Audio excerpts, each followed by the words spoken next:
Reading between the lines of People's Daily, offering fresh perspective of China's story, bilingual, multicultural. 大家好，我是海南，欢迎来到看看人民日报怎么说。Did you ever play with building blocks when you were a kid? You stack them one by one and put them together however you want. Recently, I came across a very interesting report in People's Daily. It turns out that in China today, buildings can also be built like building blocks. In China's Hainan province, a 158-meter tall building is about to be completed. What's impressive about it is that its walls, floors, slabs, and other major components were all made in factories and then shipped to the site for assembly. It's fast and clean, and construction waste is significantly reduced. Don't think this is some kind of a rare futuristic technology. In fact, this way of building has already become common in many parts of China.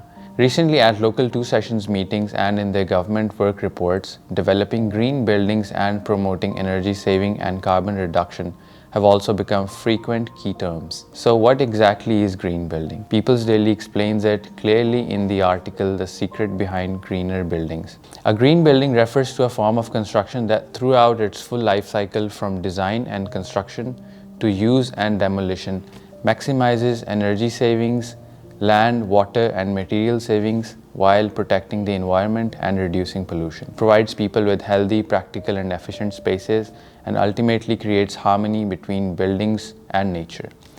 Prefabricated construction and eco-friendly materials, photovoltaic facilities, insulated walls, rainwater cycling, and more are all features of green building. For example, the article What Is It Like to Work in a Green Building mentions one of the landmark buildings in China's Optics Valley in Wuhan, Hubei, the headquarters building of China Construction 3rd Engineering Bureau.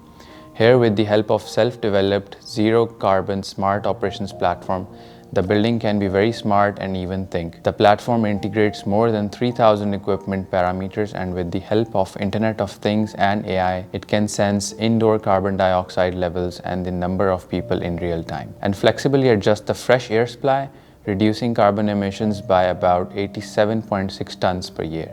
Promoting the development of high-level green buildings is an important measure for China to advance the green and low-carbon transition in urban and rural construction sector. China's 2025 government work report mentioned fostering new growth drivers such as green buildings.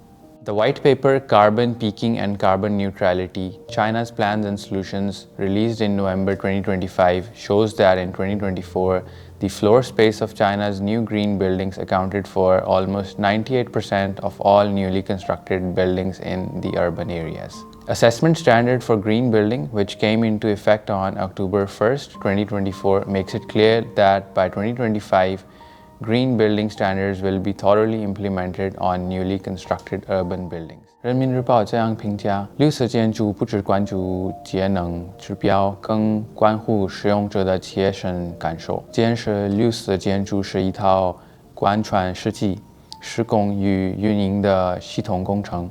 推广绿色建筑能助力实现双碳目标，也能赋予每个人更宜居、可持续的生活空间。And it's not only China that is benefiting. In my home country, Pakistan, people often face high electricity prices, power shortages, and frequent blackouts. As Chinese photovoltaic solar panels have become more and more affordable, many factories have built solar power stations, and blue solar powers now cover the rooftops of schools, hospitals, shopping malls, and residential buildings. From prefabricated construction that works like building blocks to zero-carbon buildings that can think, and from strong policy support at the national level to green technology going global, China's green buildings are making homes more energy efficient, cities lower carbon, and life more comfortable.